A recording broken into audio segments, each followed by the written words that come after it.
네, 정용실의 뉴스 브런치 항상 청취자 여러분들과 함께하고 있습니다. 오늘도 유튜브 그리고 콩 그리고 라디오로 들어오신 분들이 많네요. 감사드립니다. 항상 의견 주시면 저희가 댓글 채팅으로 남겨주시면 반영하겠습니다.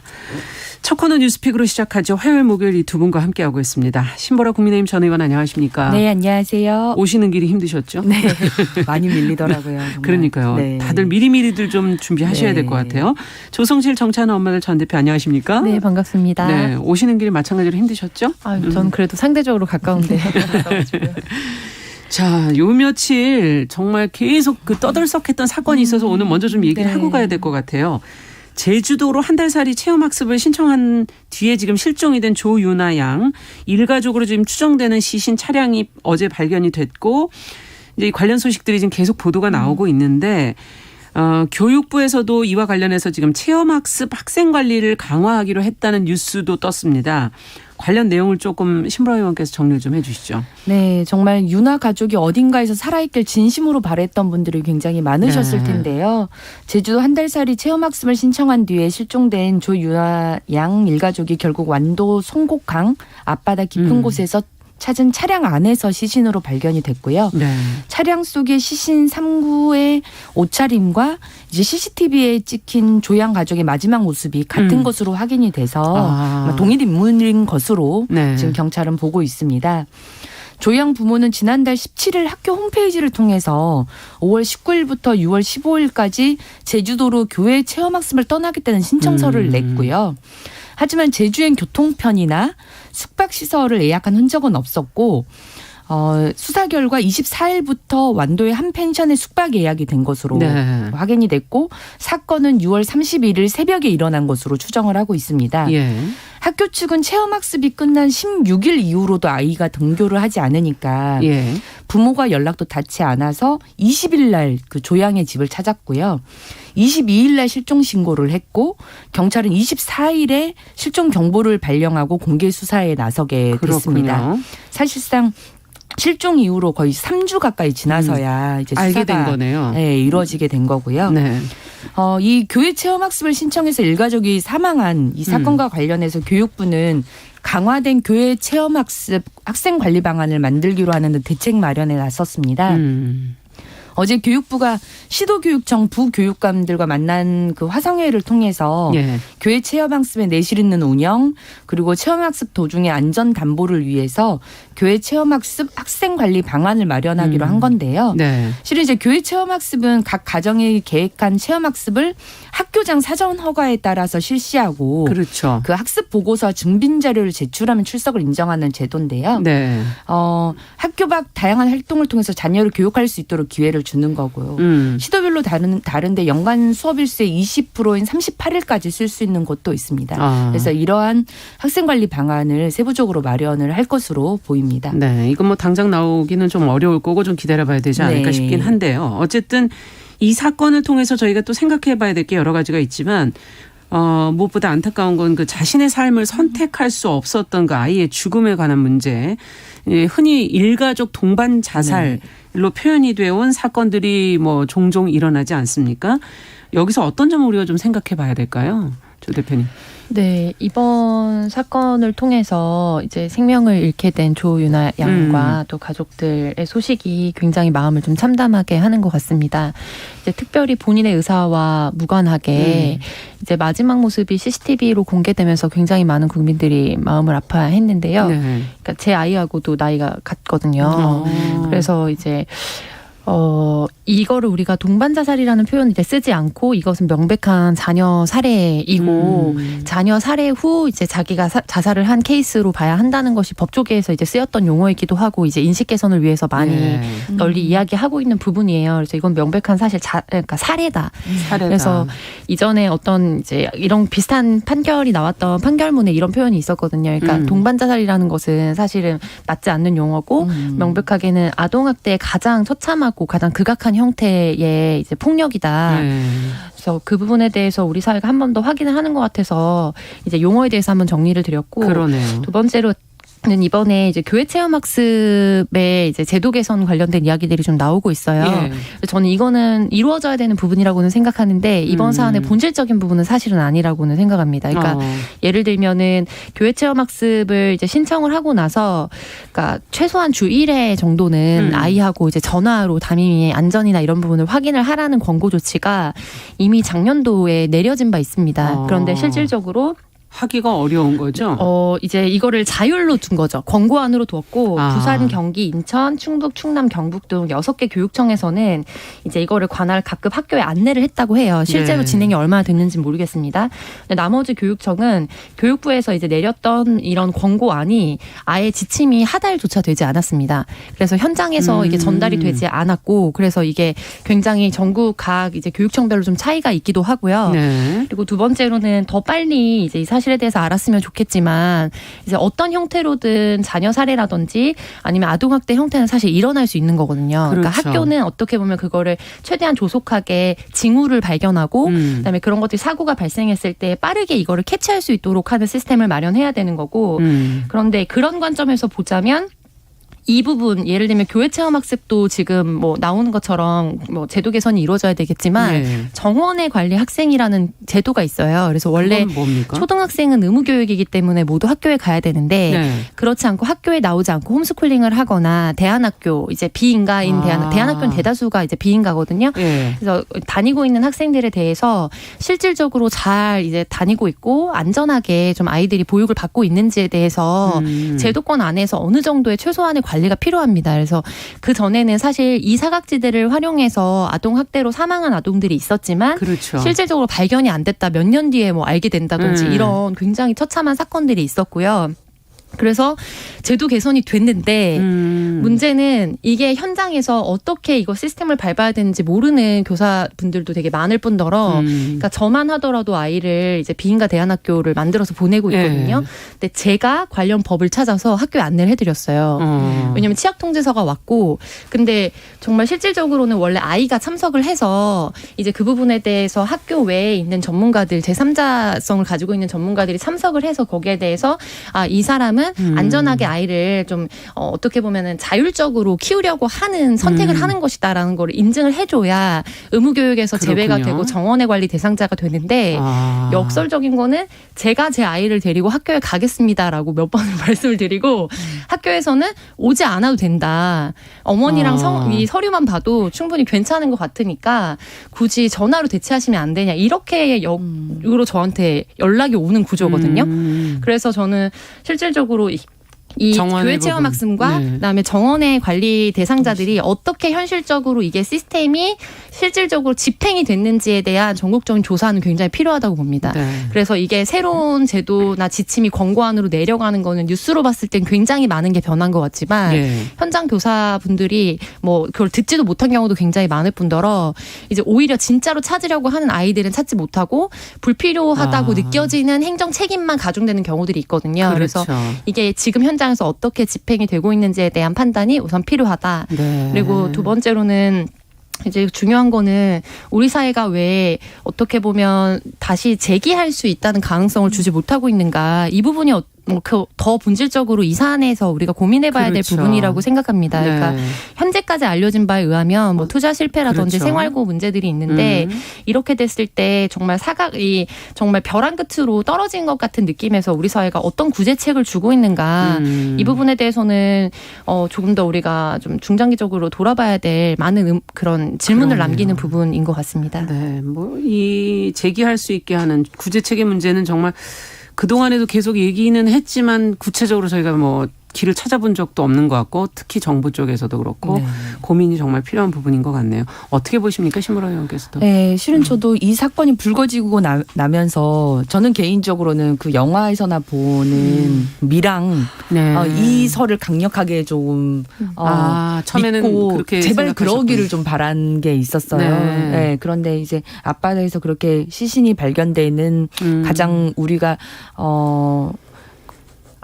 안 좋은 시나리오를 좋았으면 할까요? 하는 그런 시나리오가 비극처럼 나오게 돼서 매우 안타깝다고 생각을 했고 윤하영 나이가 이제 10살인데 또래 아이를 키우는 부모들이 그런 말씀을 하시더라고요. 10살 정도 되면 부모의 말 정서, 분위기를 모를 수가 없다. 그렇죠. 그렇기 때문에 며칠을 펜션 밖으로 나오지도 않으면서 아이도 부모의 어떤 분위기를 분명 감지했을 것이다. 그게 정말 가장 큰 비극으로 저는 많이 다가오고요. 예. 유나는 자살이 아니죠. 살해라고 보는 것이 적합하고 네. 실제 지난 14일에 광주고등법원이 예. 8세 딸과 아내와 함께 극단적인 선택을 시도를 했다가 홀로 살아남은 40대 남성에게 징역 12년을 선고를 했습니다. 예. 그 12년에 선고하는 근거. 죄명은 살인죄. 그리고 아내에 대한 자살 방조죄가 적용이 된 거거든요. 네. 명백한 살해라고 보는 겁니다. 법적으로도. 네, 그렇기 때문에 그런 자녀를 살해 후에 자살 미수범에 대한 판결문 네. 보면 자신의 일방적인 판단으로 어린 자녀의 장래에 놓여 있는 모든 기회를 박탈했다. 저는 어느 누구도 그것이 부모라 해도 자녀의 삶, 특히 생명에 대한 선택권은 없다는 걸 좀 그렇죠. 많은 국민들이 인식해야 되고 그 본질적인 문제가 아이를 어떤 내가 생명을 다룰 수 있다라고 하는 어떤 소유 이게 좀 근본적인 문제 아니냐는 지적을 많이 하시더라고요. 네. 네, 그래서 아이의 생명은 자신의 생명을 지킬 권리가 있다라고 하는 걸 좀 이번 사건을 통해서 다시 한번 인식을 많이 바꿔야 될 것 같고요. 그다음에 교회 체험학습 관련 대책 관련해서도 분명히 이제 인천에서 비슷한 사건, 이 교회 체험학습을 신고를 하고 나서 자녀를 방 안에 이제 가둬놓고 아동 학대를 해서 이제 사실상 살인을 한 그 사건이 발생한 이후에 이 관련한 안전 지침이 바뀐 거거든요. 예. 그래서 인천시 교육청이 그 지침을 마련을 했고 그걸 이제 교육부가 이런 지침을 전체적으로 좀 바꿨으면 좋겠다고 공고를 한 겁니다. 그래서 다른 5개 교육청이 그 공고문에 따라서 그 지침을 받아 안아서 변경을 하게 됐는데 이 사건이 벌어진 광주교육청은 바꾸지 않았던 거죠. 네, 그래서 만약 바꿨다면 이렇게 3주나 지나서 수사가 되는 이 상황만큼 막을 수 있지 않겠느냐 이런 얘기가 나오게 됩니다.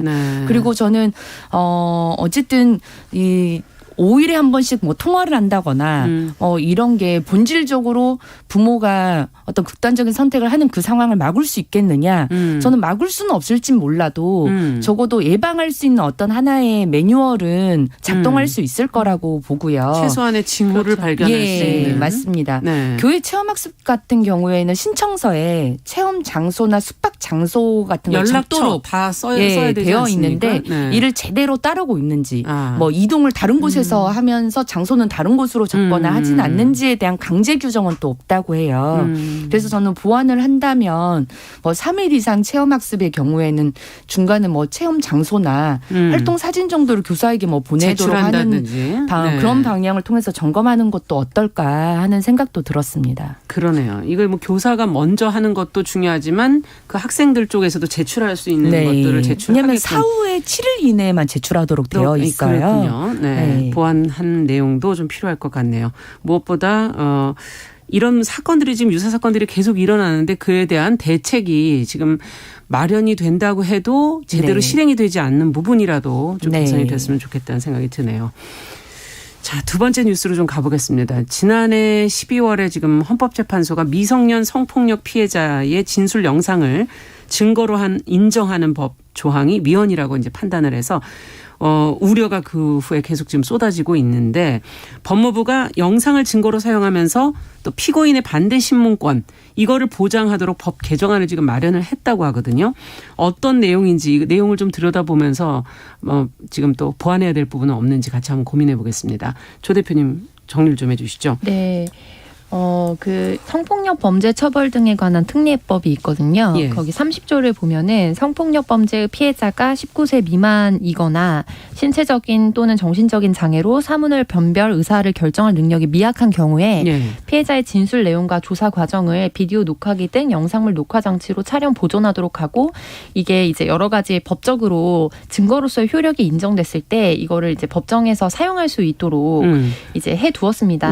그런데 이게 관련 관련해서 위헌 판결을 좀 받게 됐거든요. 네. 그래서 왜냐하면 이게 뭐 실질적으로 어떤 반론이나 이렇게 할 수 있는 반대 신문권을 보장하지 못하기 때문에 이게 위헌이라고 판결을 받았는데 그랬죠. 여기에 대해서 가장 우려했던 거는 이렇게 영상물을 사용하는 거는 성폭력, 특히 미성년 성폭력 피해자에 대해서 2차 피해를 방지하기 위한 것입니다. 이제 우리가 미디어를 통해서 뭐 비슷한 장면들이나 이런 거 보신 기억이 있으시겠지만 이제 있었던 사건에 대한 진술을 하면서 네. 다시 그 사건에 대해서 트라우마적인 것들을 꺼내서 진술을 그렇죠. 해야 하기도 하고 굉장히 심각한 정서적 충격과 이제 위험 상태에 있을 때 이제 진술이나 이런 부분이 안 그래도 조금 뭐 일관성이나 이런 부분이 법적으로 과연 효력이 있느냐, 왜 바뀌었느냐 이런 거에 대해서 엄격하게 좀 판결을 하게, 그러니까 그런 검사 같은 걸 하게 그렇죠. 되는데 미성년 같은 경우에는 훨씬 더 이제 이 발언의 효력이나 이런 거를 법정에서 얼마만큼 인정할 수 있느냐 이게 굉장히 중요한 쟁점이 되거든요.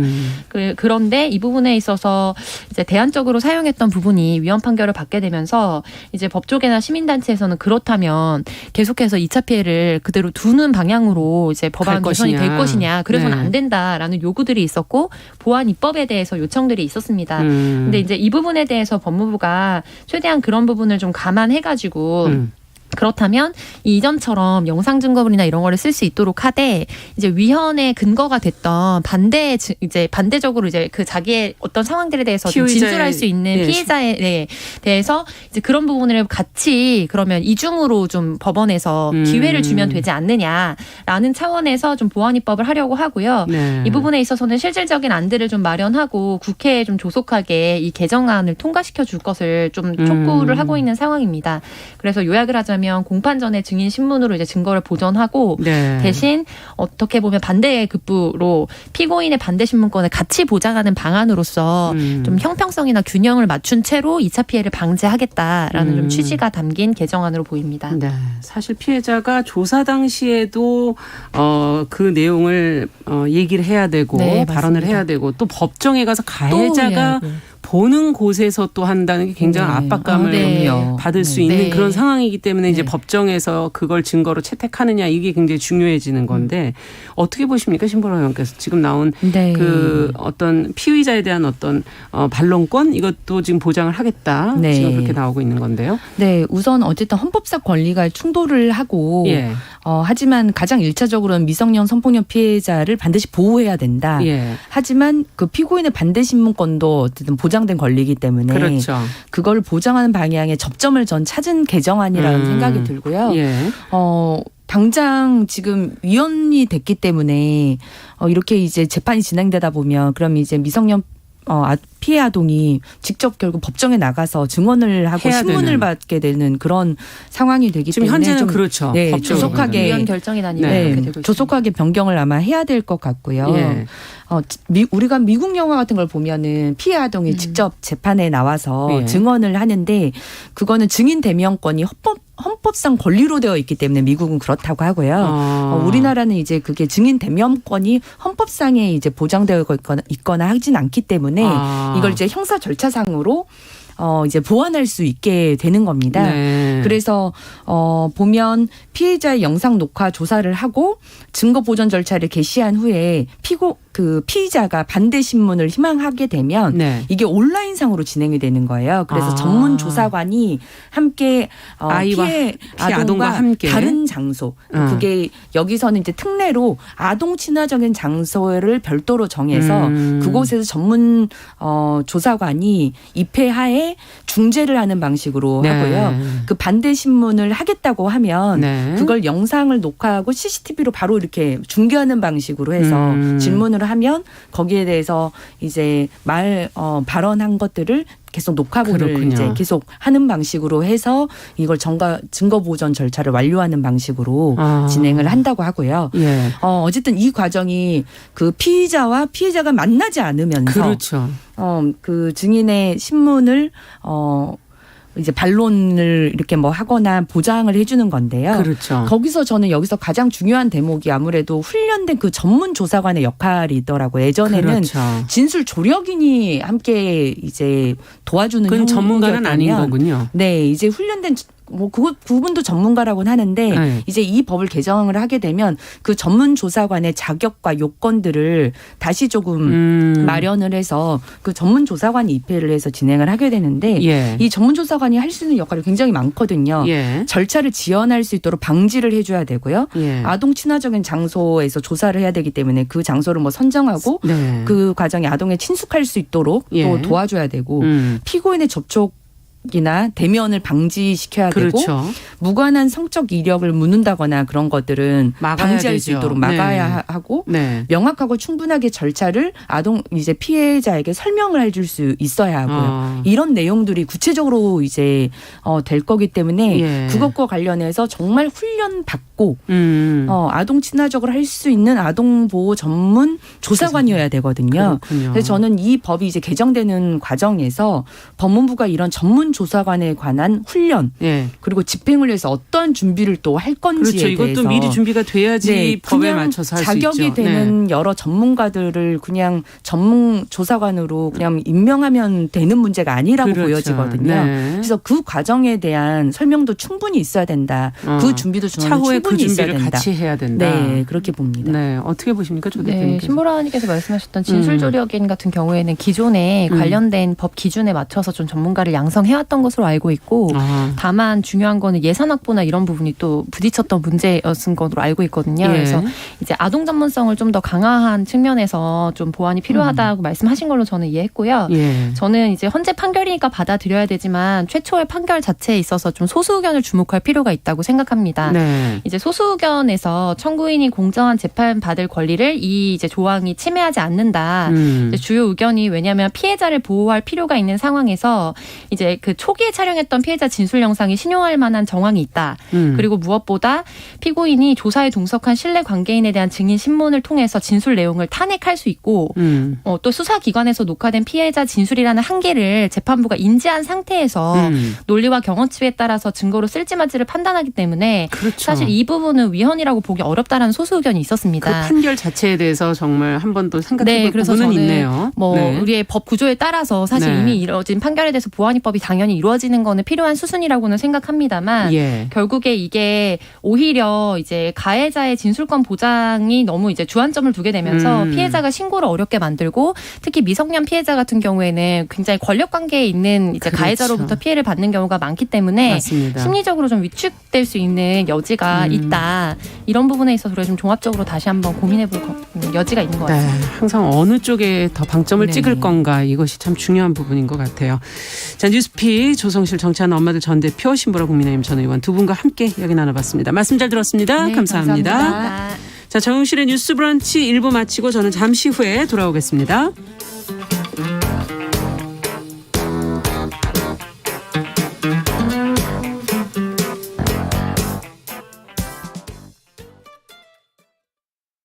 지금 시각은 11시 30분입니다. KBS